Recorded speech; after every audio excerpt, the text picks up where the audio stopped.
우리가 믿음을 이야기할 때에 그 중심에는 예수님이 계심을 압니다. 예수님이 믿음의 중심이라. 우리 예수 믿고 구원받는다, 천국 간다. 그래서 우리가 예수님을 믿는 것이 곧 믿음이라 그렇게 이해하고 있습니다. 예수님을 믿는다는 말을 또 다른 말로는 예수님을 영접한다 그렇게 말합니다. 예수님을 메시아로 구세주로 하나님의 아들로 내가 믿는다고 하는 것은 곧 받아들인다고 하는 것이고, 예수를 믿지 않는다고 하는 것은 예수를 받아들이는 것이 아니고 거역한다라고 하는 뜻입니다. 또 다른 믿음에 관한 표현은 예수님을 따른다고 하는, 다시 말하면은 예수님의 제자가 된다고 하는 겁니다. 그래서 믿음의 사람들, 신자를 제자들이라 또 이렇게 표현을 하기도 합니다. 예수님을 따르느냐, 예수님을 따르지 않느냐가 믿음의 사람이 되느냐 아니냐, 예수를 믿느냐 믿지 않느냐라는 이야기인 겁니다. 성경에는 예수님을 믿는 사람들, 즉 예수님을 영접하고 예수님을 따르는 그 사람들이 어떻게 예수님을 따르게 되었느냐, 많은 경우에는 예수님을 만나서 놀라운 일을 경험하게 되고 그 즉시로 예수님을 따라 제자가 되고 예수님을 믿는 믿음의 사람들이 됐던 것을 볼 수가 있습니다. 눈먼 사람들이 예수께 와서 예수님이 그 눈을 만지니까 보게 되었습니다. 눈을 뜨지 못하고 봉사가 예수님 앞에 나와서 눈이 뜨게 됐을 때의 기적이잖아요. 이 놀라운 일을 경험한 이 사람들이 결국 예수님을 따랐다. 예수님을 믿고 예수님을 영접하고 예수님을 따르는 믿음의 사람들이 됐던 겁니다. 또 우리는 어부였던 예수님의 제자들 베드로를 비롯해서 베드로, 또 안드레, 야고보, 요한 등 이 갈릴리 바다에서 고기를 잡던 이 사람들을 예수님이 제자를 삼으셨던 그 사건도 결국은 예수님을 만나서 놀라운 경험을 하게 되고 그리고 예수님의 제자가 됐던 것을 볼 수가 있습니다. 한 번은 베드로, 또 안드레, 야고보, 요한이 함께 동업을 하고 있었는데 밤새도록 나가서 고기를 잡았지만은 한 마리도 잡지 못해서 새벽이 되고 아침이 되어서 이제 다시 철수하게 됩니다. 그물을 싣고 있을 때에 예수님이 이런 새벽 바닷가에 나왔고 또 많은 무리들이 예수님으로부터 말씀을 듣기 위해서 바닷가에 모였습니다. 그때 예수님은 그물을 싣고 있던 베드로에게 부탁을 해서 베드로의 배에 올라서 육지에서 살짝 벗어나서 이제 바다 위에 있고, 그리고 또 무리들은 바다를 향해서 예수님을 바라보면서 그 강변에 있었겠죠. 그리고 예수님이 말씀을 전합니다. 그 말씀을 다 전하고 나서 예수님은 고기를 한 마리도 잡지 못한 베드로와 또 함께 했던 동업자들에게 말하기를 깊은 데로 가서 그물을 내려라. 다시 고기를 한번 잡아보라, 시도해보라는 얘기죠. 그때 베드로는 우리가 밤새도록 고기를 잡으려고 애썼지만은 한 마리도 잡지 못했는데 이제 말씀에 의지해서 말씀을 믿고 말씀대로 한번 해보겠습니다. 그리고 바다에 가서 깊은 바다에 가서 그물을 내렸는데 엄청나게 고기가 많이 잡힌 겁니다. 누가복음 5장 9절에 보면은 이는 자기 및 자기와 함께 있는 모든 사람이 고기 잡힌 것으로 말미암아 놀라고, 이 베드로가 엄청나게 많은 고기 잡힌 것을 보고 놀랐다는 겁니다. 세베대의 아들로서 시몬의 동업자인 야고보와 요한도 놀랐습니다. 밤새도록 고기를 잡았는데 한 마리도 잡지 못했는데 예수님의 말씀대로 그물을 내렸더니 엄청난 고기가 잡혔다. 기적이라는 거죠. 이 놀라운 일을 경험했던 이 베드로와 또 이 동업자들은 어떻게 했나? 누가복음 5장 11절에 보면 그들이 배들을 육지에 대고 모든 것을 버려두고 예수를 따르니라. 예수님을 만나서 놀라운 경험을 한 그들이 배도 버려두고 모든 것을 버려두고 그때부터 나는 예수님의 제자가 되겠다 그러고 예수님을 따라 나선 겁니다. 이렇게 예수님을 만나서 놀라운 경험을 했던 사람들이 즉시 예수님을 따르는 제자가 되고 예수님을 영접하고 믿음의 사람들이 됐던 반면에 놀라운 일을 경험하고도 그렇지 못한 사람들이 있습니다. 오늘 본문 마태복음 22장 15절 이하의 말씀은 놀라운 일을 경험했음에도 불구하고 예수님을 따르지 않고 떠났던 사람들의 이야기입니다. 22절에는 그들이 이 말씀을 듣고 놀랍게 여겨 예수를 떠나가니라. 예수를 만나서 놀라운 일을 경험했으면 베드로처럼 또 눈먼 사람처럼 놀라운 일을 경험했으면 즉시 예수를 따라야 되는데 예수를 따르지 않고 오히려 예수를 떠나가 버린 겁니다. 이야기는 뭐예요? 이야기는 이런 거예요. 15절에 보면은 이에 바리새인들이 가서 어떻게 하면 예수를 말의 올무에 걸리게 할까 상의하고 자기 제자들을 헤롯 당원들과 함께 예수께 보내어 말하되, 바리새인들이 어떻게 하면은 예수를 올무에 걸려서 좀 한번 잡을 수 있을까 상의한 끝에 이 바리새인들이 자기 제자들, 바리새인 제자들하고 또 헤롯 당원들을 함께 예수님께 보냅니다. 그리고는 예수님께 와서 묻죠. 묻기 전에 당신은 참되시고 진리로 하나님의 도를 가르치시며 아무도 꺼리끼는 일이 없으시니 이는 사람을 외모로 보지 아니하심이라. 이렇게 얘기를 하면서 예수님이 기필코 아주 소신껏 대답하기를 그렇게 예수님을 띄워놓고는 그러면 당신 생각에는 어떠한지 우리에게 이르소서. 가이사에게 세금을 바치는 것이 옳으니까 옳지 않습니까? 이렇게 묻는 겁니다.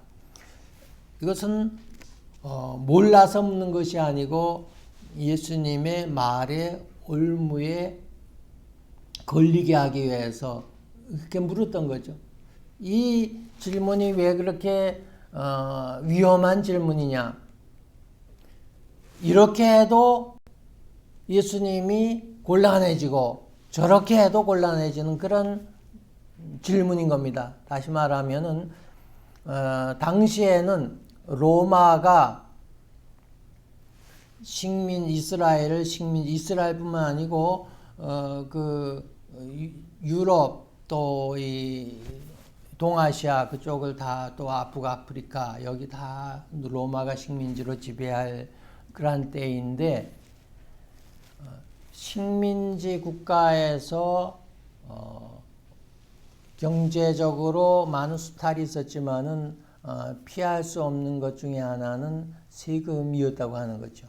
또 특별히 각 개인마다 주민세라고 하는 인두세라고 하는 그 세금을 내게 되는데 보통 지금은 각 나라의 화폐가 따로 있지만은 이 달러가 미국의 이 달러가 세계 다 통용이 되잖아요. 당시에 로마가 지배하고 있으니까 세금과 같은 것을 거둘 때에는 로마 화폐를 사용하게 됩니다. 그래서 한 사람이 자기 개인 주민세, 인두세를 보통 원 데나리온짜리 로마 화폐를 세금으로 내게 되는데 만약에 예수님이 가이사는 로마 총독입니다.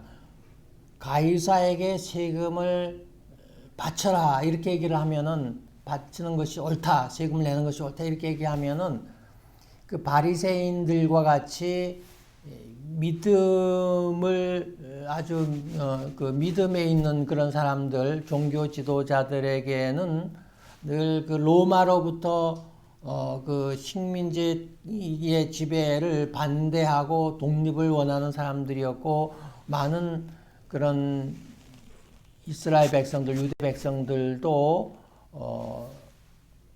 로마를 싫어하는 우리가 일제 30년 동안 지배를 받고 있을 때 식민지 지배를 받고 있을 때에 일본을 싫어했듯이 그와 같은 사람들의 정서가 있었는데 만약에 세금을 내야 된다 그러면은 대다수 유대인들로부터는 비난을 받잖아요.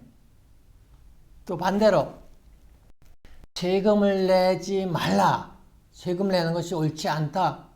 그렇게 답을 하면은 로마의 식민지에 있었기 때문에 로마 사람들에게 의해서 잡혀갈 수 있잖아요. 로마 법을 위반하는 거잖아요. 여기 헤롯 당원들은 어떤 사람들이냐 하면은요. 그러니까 로마가 식민지 지배할 때의 통치 수단의 방법 중에 하나로 지방자치단체처럼 각 나라의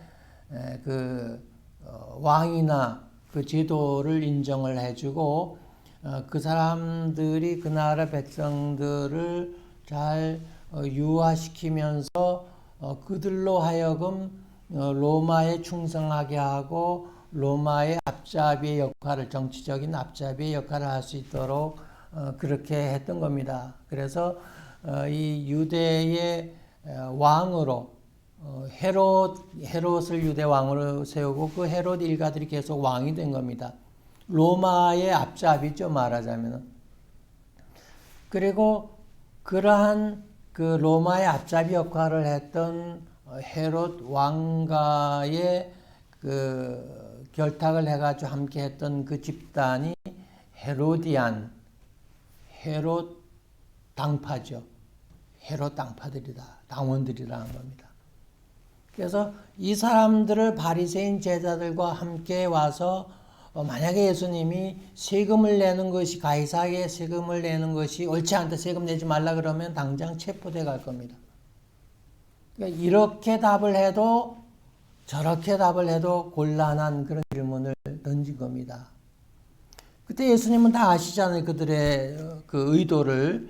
그래서 18절에는 예수께서 그들의 악함을 아시고 이르시되 외식하는 자들아 어찌하여 나를 시험하느냐. 그러면서 예수님은 아무 대답도 하지 않으실 수도 있었어요.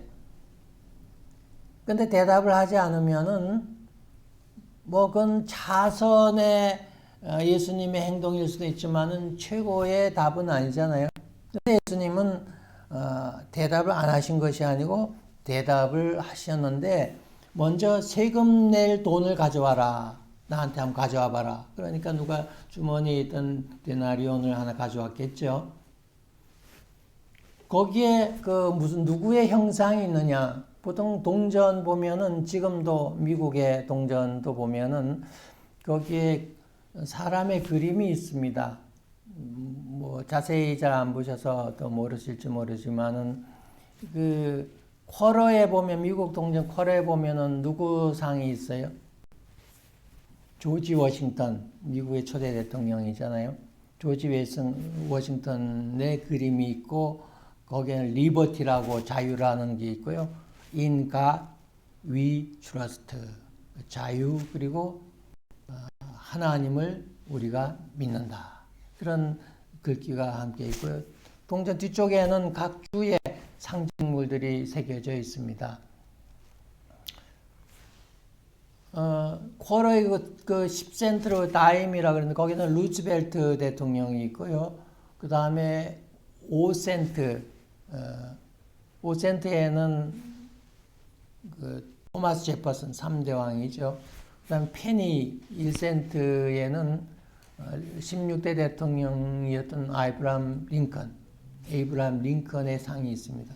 근데 이 로마 당시의 동전 데나리온에는 가이사, 시저, 가이사의 형상이 새겨져 있고 거기에 글귀는 뭐라고 써 있냐 하면은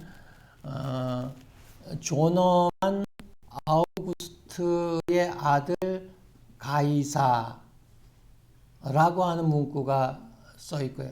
그 뒤쪽에는 그 시저 가이사의 그 모친의 상이 그려져 있고 그 글귀는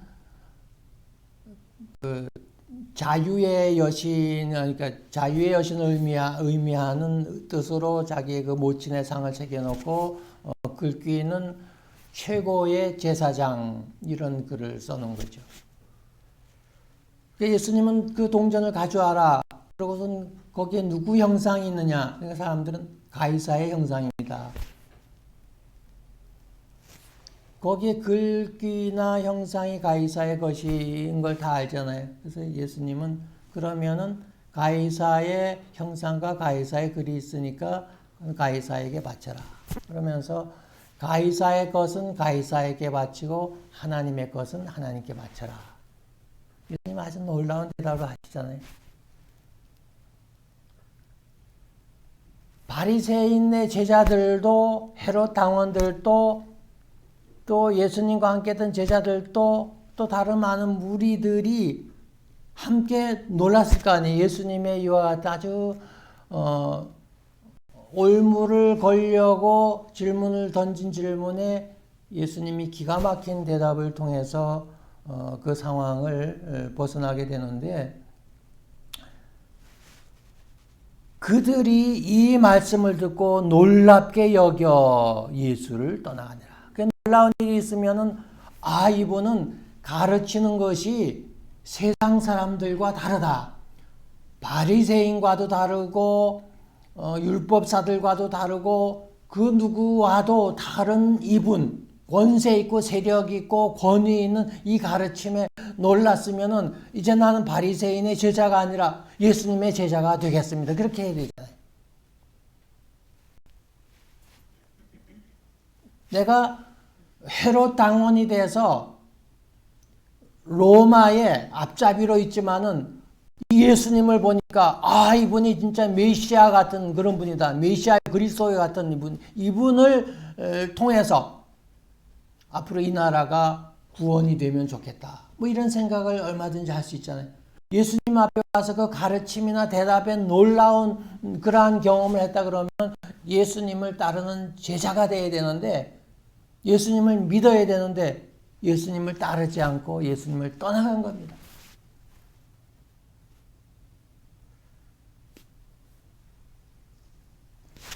예수님은 그들에게 악하다고 하는 말과 외식하는 자들이라고 이야기를 합니다.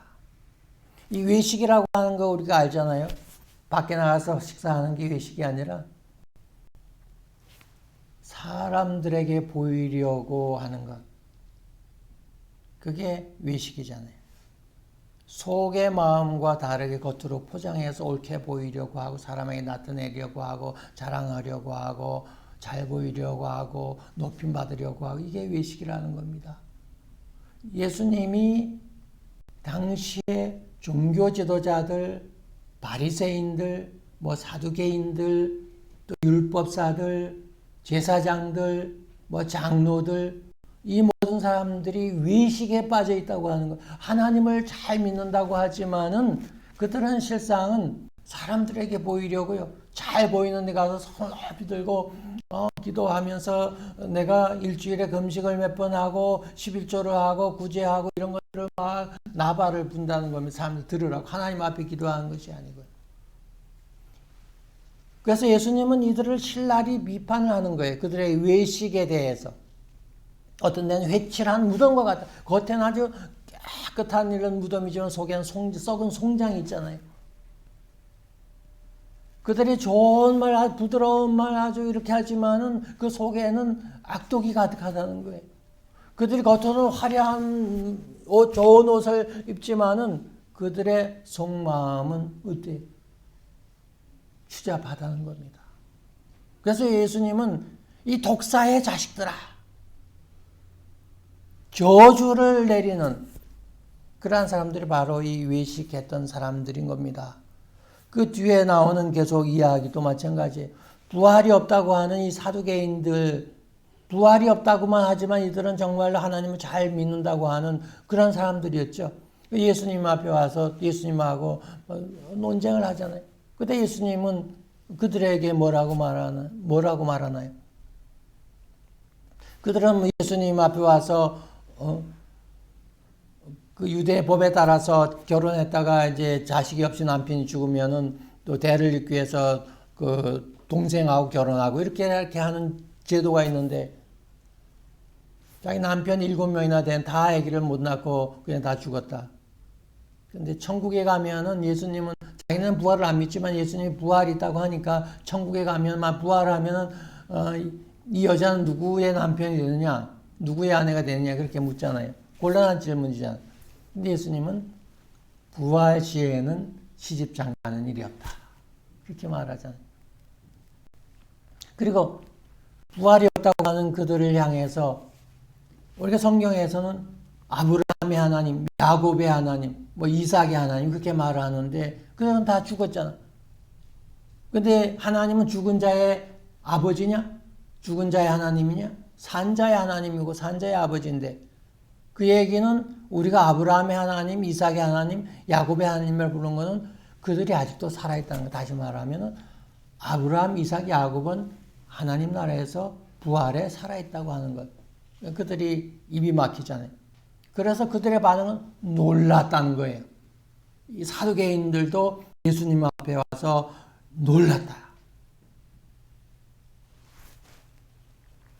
또 율법사가 와서 예수님께 제일 큰 계명이 어디거냐 묻되 예수님이 또 잘 대답하면서 그들도 더 이상 질문을 받을 수 없도록 예수님이 이 말씀을 하셨고 그 다음에 또 바리새인들에게 이번에 예수님이 물어요. 그리스도에 관해서 메시아에 관해서 묻는데 메시아 그리스도가 누구의 후손이냐? 바리새인들이 성경대로 다윗의 후손입니다. 이렇게 말합니다. 자, 그러면 다윗은 자기 고백하기를 그 메시아 그리스도에 대해서 내 주라고 얘기를 했다 이거. 다윗이 자기 후손에게 주님이라고 이렇게 높여서 부를 수 있느냐? 그리스도는 다윗의 자손이 아니라 하나님의 아들이라. 이것을 얘기하니까 바리새인들이 손들은 거죠. 예수님이 하시는 그 대답과 가르침에 모두 놀라서 더 이상 묻는 자가 없더라. 이렇게 예수님의 가르침에 놀랐으면 그 예수님을 선생으로 삼고 스승으로 삼고 예수님을 따라야 되는데 이들은 예수님을 따르지 않았다는 거예요. 예수님을 떠나갔다는 거예요. 왜 그랬을까요? 악하기 때문에? 외식했기 때문에? 예수님을 죽이려고 했기 때문에?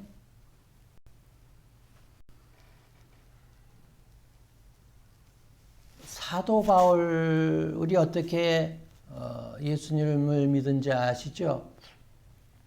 이 사도 바울은 예수님을 믿는 사람들을 죽이려고 했던 사람들이에요. 해를 끼치려고 했던 사람입니다. 그리고 이번에는 예루살렘에 있는 장로 제사장들의 공인을 받고 체포영장을 받고 다메섹으로 가서 예수 믿는 사람들을 잡아서 예루살렘으로 데려오려고 사명감에 불타서 다메섹으로 갑니다. 그 도상에 다메섹이 보이는 그 코앞에서 예수님을 만납니다. 하늘에서 우레와 같은 소리가 나면서 사울아 사울아. 사울이 놀라잖아요. 이게 무슨 소리지? 옆에 함께 했던 사람들은 전혀 들을 수 없지만 사울은 분명히 들은 겁니다. 예수님은 음성을 통해서 나는 내가 핍박하는 박해하는 예수라. 그렇게 밝히면서 이제 내가 나의 택한 그릇이라. 이제 다메섹에 가면은 아나니아라고 하는 사람을 만날 거다. 그러면 그가 너를 가이드해 줄 거다. 그러면서 이 사울은 갑자기 눈을 멀게 됩니다. 앞이 보이지 않아요. 사람에게 이끌려 다메섹에 들어가게 되고 거기서 아나니아를 찾아서 거기서 예수를 믿게 되잖아요. 그리고 눈이 떠집니다. 그리고 즉시 뭐예요? 그 세례를 받고 이제는 예수를 핍박하고 예수 믿는 사람들을 잡아 죽이려고 악한 생각으로 다메섹에 오다가 예수를 만나는, 예수의 음성을 듣는, 그리고 눈이 멀었다가 다시 떠지는 놀라운 경험을 하잖아요. 그 놀라운 경험을 하고 나서 예수님을 따르는 믿음의 사람이 되고 사명자가 되잖아요. 여기 바리새인들과 차이가 뭐예요? 시작은 똑같아요. 똑같이 예수를 죽이려고 하는, 해하려고 하는 의도, 악한 의도. 이 사도 바울, 이 사울도 바리새인 중에 바리새인이었다. 그렇게 이야기합니다. 그런데 놀라운 일을 보고 이 사울은 예수님을 따르는 제자가 됐는데 다른 사람들은 왜 제자가 되지 못했을까? 저는 이런 생각을 했어요. 이 차이는 뭐냐? 자기의 과거를 버리는 데 있다는 겁니다. 사울은 예수를 만나서 놀라운 경험을 하고 자기의 과거를 버린 겁니다. 바리새인이었던 자기의 과거를 버리고 다시 말해 회개라는 거죠. 회개하고 그리고 예수님의 제자가 되고 복음을 전하는 그런 사역자가 됐지만은 예수님 앞에 와서 한두 번도 아니고 여러 번 놀라움을 경험했던 사람들이 예수님의 제자가 되지 못했던 것은 그들은 이 외식하는 그 자기의 모습을 바꾸지 않은 겁니다. 자기의 과거의 모습을 버리지 않았다는 거예요. 예수님 이런 말씀을 하셨어요.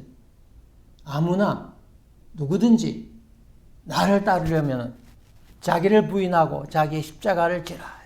자기를 부인하라는 겁니다. 자기의 지금의 모습, 과거의 모습을 버리지 않으면 예수님을 따를 수 없다는 것, 믿을 수 없다는 것, 제자가 될 수 없다는 겁니다. 누구든지 나의 제자가 되어서 나를 따르려고 하면 자기를 버리라는 거예요.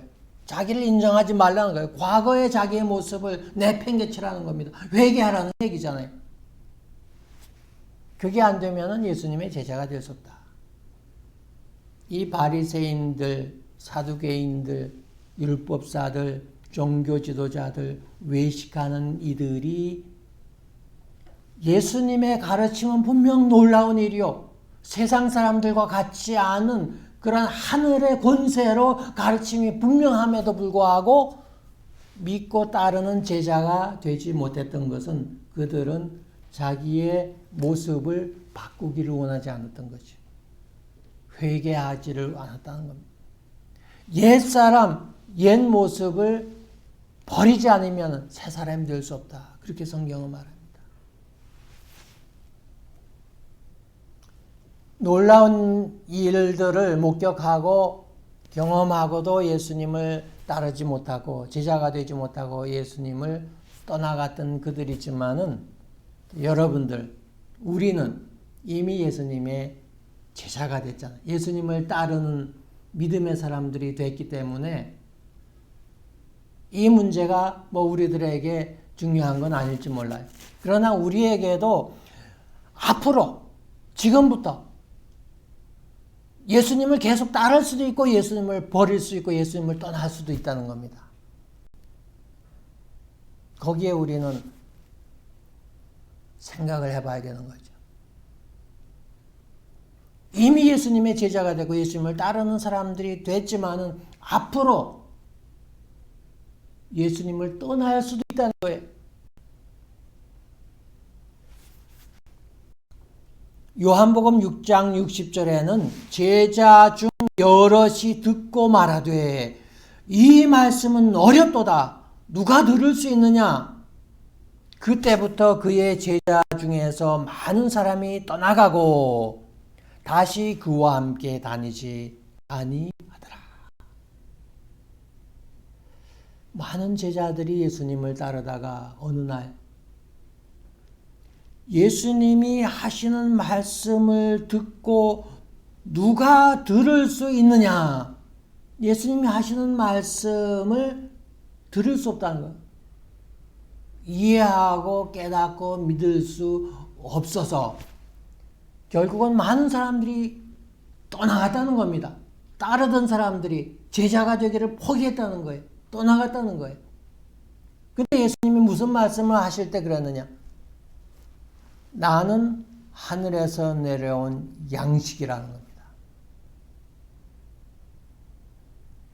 예수님이 하시는 많은 말씀의 포커스가 결국은 생명, 영생에 관한 말씀인 거예요. 예수님이 생명의 말씀, 영생의 말씀, 구원의 말씀을 전할 때에 그 제자들 중에는 그 영생의 말씀을 받아들일 수가 없었다는 거예요. 누가 이 말씀을 들을 수 있느냐? 이 영생의 말씀, 하늘에서 내려온 떡이신, 생명이신 예수님에 대해서 그들이 믿지를 못했고 이해를 못했고 받아들이지 못했다고 하는, 그들은 다 떠나갔어요. 제자가 되기를 포기했다는 겁니다. 예수님을 믿던 믿음에서 떠나간 거예요. 그래서 예수님은 남아있는 제자들에게 물었던 겁니다. 예수께서 12제자에게 이르시되 너희도 가려느냐? 그들의 대답이 어땠어요? 시몬 베드로가 대답하되 주여 영생의 말씀이 주께 있사오니 우리가 누구에게로 가오리까? 이 12제자들 그 중에 베드로는 예수님이 하시는 영생의 말씀을 깨닫고 믿었던 겁니다. 예수님이 영생이라는 것도 알았어요. 믿었어요. 내가 진리요 생명이다. 나는 길이요 진리요 생명이다 라고 하는 예수님을 베드로는 믿고 받아들였다고 하는. 그래서 영생의 말씀이 주께 있사온데 우리가 어디로 가겠나이까? 주님을 떠나지 않겠다는 겁니다. 여전히 제자가 되겠다는 거예요. 반면에 많은 제자들은 영생의 말씀을 깨닫지를 못했기 때문에, 들을 수가 없었기 때문에, 믿을 수가 없었기 때문에 결국은 떠나갔다고 하는, 이것은 오늘 우리들에게도 해당될지 몰라요. 오늘 우리가 신앙생활하면서 믿음을 포기하는 사람 가끔 보잖아요. 예수 믿다가 예수 안 믿는 사람, 교회 다니다가 교회 안 다니는 사람. 가만히 보세요. 뭐 여러 가지 이유가 있는데 가장 중요한 핵심은 영적인 그런 구원, 생명, 이거 깨닫지 못한 사람입니다. 우리는 신앙생활하면서 두 가지 문제에 늘 고민하는 거예요. 영적인 것과 육적인 문제입니다. 하늘의 것과 땅의 것이 이 두 가지가 오늘 우리들에게는 항상 병행하는 겁니다. 그런데 이 영적인 그러한 문제를 내가 이해하지 못하면 예수 믿고 구원받고 예수 믿고 죄사함 받고 예수 믿고 천국 간다고 하는 이 부분을 내가 믿지 않거나 이 부분을 포기해 버리면은 이 육적인 것과만 상대하고 그것만 가지고 신앙생활하면 언젠가는 떠나갑니다. 세상 사람, 믿지 않는 사람들의 관심과 똑같은 관심을 가지고 교회 나오고 신앙생활하면 결국은 떠나간다는 얘기예요.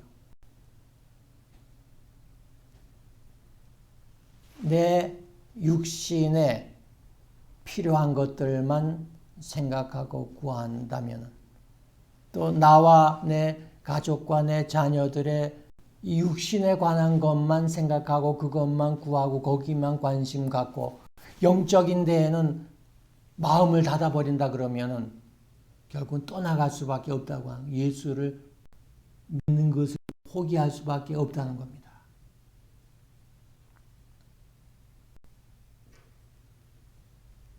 육신대로 살면 반드시 죽을 것이로되 영으로서 몸의 행실을 죽이면 살리라.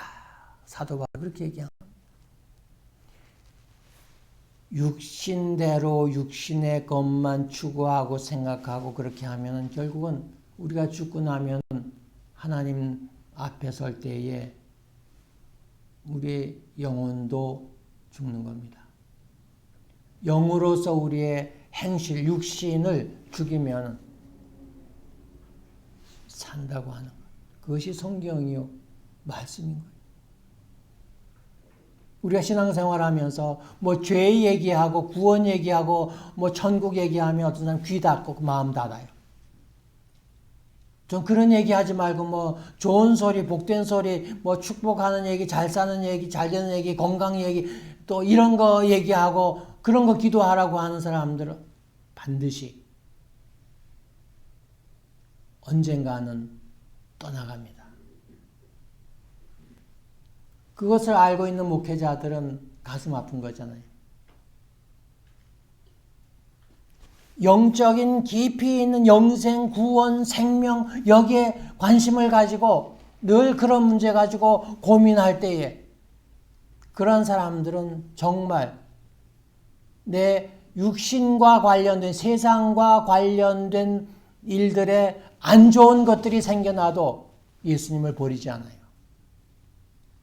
그런데 영적인 것보다 육신적인 것만 생각하고 세상 것들만 붙잡고 신앙생활하고 그거 잘 되기를 위해서만 오직 신앙생활하는 사람들 거기에 문제가 생기기 잘 안 되면 그 즉시로 예수님을 떠나갑니다. 이 영의 문제, 육신의 문제, 이 영의 문제는 지금 믿음의 삶을 살고 있는, 앞으로 믿음의 삶을 이 땅에서 살아야 하는 우리들에게 매우 중요한 문제라고 하는 것을 꼭 기억했으면 좋겠어요. 시간이 지나갔지만 한 가지만 더 얘기할게요. 또 우리들의 믿음과 신앙에 도전이 되는 또 하나 문제는 환경입니다. 예수님은 제자들에게 이런 말씀을 하셨어요. 너희가 다 나를 버리리라. 예수님이 예루살렘에 올라가서 잡히게 되고 고문을 당하게 되고 급기야는 십자가에 못 박히게 되는 그 상황에 앞서서 예수님은 제자들에게 그러한 상황이 될 때에 너희가 나를 다 버리리라. 제자들은 뭐라고 말합니까? 베드로는 다 버릴지라도 나는 그러지 않겠나이다. 이렇게 장담을 합니다. 그리고 다른 제자들도 마찬가지로 내가 주와 함께 죽을지언정 주를 부인하지 않겠나이다. 모든 제자도 이와 같이 말하니라. 그랬음에도 불구하고 그들이 막상 그 일이 닥칠 때에 베드로가 예수님을 모른다고 부인하잖아요. 많은 제자들이 다 흩어졌어요. 지금은 모든 사람이 주를 다 버린다 할지라도 나는 버리지 않겠나이다. 이렇게 지금 장담할지도 몰라요. 그냥 우리들에게도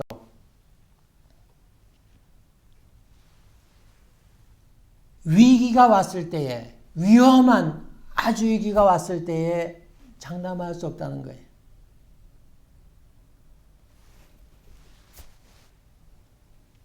결국 베드로는 다시 회개하고 제자리 찾았잖아요. 많은 제자들도 마찬가지죠.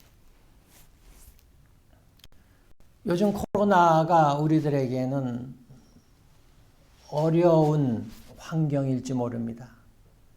이 코로나가 주는 어려운 이 환경 가운데 어떤 사람들은 신앙으로 이것을 극복하려고 하는 사람이 있지만은 어떤 사람들은 이 코로나의 이 환경이 신앙에 큰 도전이 돼서 시험되는 사람들도 분명히 있다는 겁니다.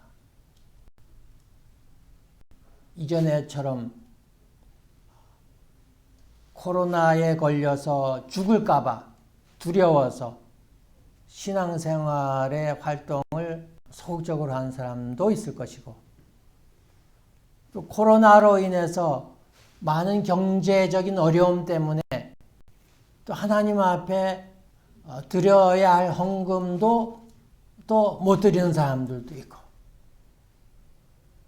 뭐 여러 가지 코로나가 주는 이러한 어려움, 고난, 이 환경들이 내 신앙생활을 잘 못하게 하는, 예수님을 따르는 일에 주춤주춤하게 하는 도전이 되는 것이 분명히 있을 거라는 겁니다.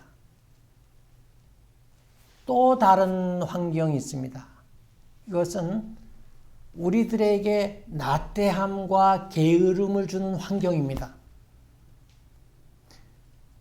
오히려 고난을 주고 하지 말라고 할 때는 적극적으로 예수님을 따르고 믿지만은 편안한 환경이 되니까, 자유로운 환경이 되니까, 자유롭게 예수 믿을 수 있고 자유롭게 뭔가를 할 수 있는 환경이 되니까 오히려 나태해지고 게을러지는 경우도 있다는 겁니다.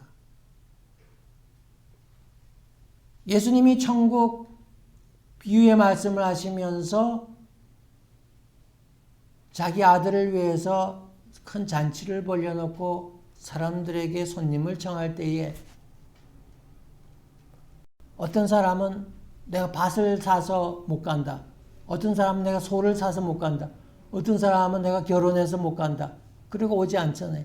다 이런 사람들은 뭐예요? 풍족한 사람들이잖아요. 돈이 있으니까 소를 사고 돈이 있으니까 땅을 사죠. 그런 사람들은 다 잔치에 오지 않았던 사람들입니다. 그러나 거리에서 방황하는 사람, 먹을 것이 없어 아침도 먹고 점심도 굶은 사람들한테 저녁에 와서 잔치에 오라 그러면은 얼씨구나 좋다고 오잖아요. 오늘 우리가 신앙생활하면서 이 IT나 기술적으로나 여러 가지로 발전된 이러한 상황이, 또 우리는 미국이라고 하는 이 자유의 땅에 와서 누구도 교회 가지 못하게 막는 사람이 없잖아요. 이러한 상황이면 우리가 더 신이 나서 더 열심으로 예수 믿고 신앙생활하고 교회 나오고 그렇게 해야 됨에도 불구하고요, 반대인 사람도 있다는 겁니다. 편하니까, 내 자유니까 가고 싶을 때 가고 오고 싶을 때 오고, 조금만 하면은 안 오고요. 우리에게 어려운 환경이든 아니면 편안한 환경이든 우리 예수 믿는 사람들에게는 도전이 될 수 있다는 겁니다. 결론은 뭐냐? 예수님을 끝까지 믿고 따르는 거잖아요. 우리의 인생이 다 갈 때에, 우리의 인생이 끝나갈 때에 내가 믿음을 지켰노라고 고백할 수 있는 사람이 되어야 되지 않겠어요? 그래서 하나님 앞에 설 때에 당당해야 되지 않겠어요? 나 세상에서 예수 잘 믿었습니다. 그렇게 해야 되지 않겠어요? 그때가 곧 올 거라는 거죠. 언제인지는 모르지만.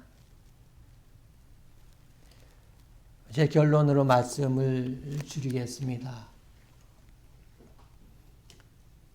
예수님을 만나서 기적을 경험하고 놀라운 일을 경험했음에도 불구하고 예수님을 따르지 않았던 사람들을 우리는 반면 교사 삼아야 될 거예요. 그리고 앞으로 우리가 살아가는 동안에 나는 예수님을 결코 떠나가지 않겠다.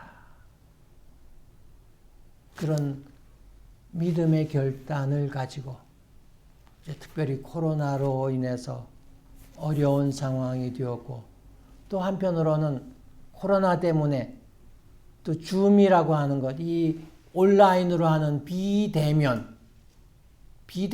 통해서 함께 예배하고 할 수 있는 이런 툴들을 생각하게 되었고 이것이 어쩌면은 좋을 수도 있지만은 안 좋을 수도 있다고 하는 것. 내 신앙생활에 게으름을 줄 수도 있던 이런 상황 가운데서 어찌하면은 예수님을 가까이 또 잘 따르고 믿는 그리스도인이 될 수 있을까 고민하면서 우리 모두는 끝까지 충실한 예수님의 제자들, 예수님을 따르는 믿음의 성도들 되시기를 축원합니다.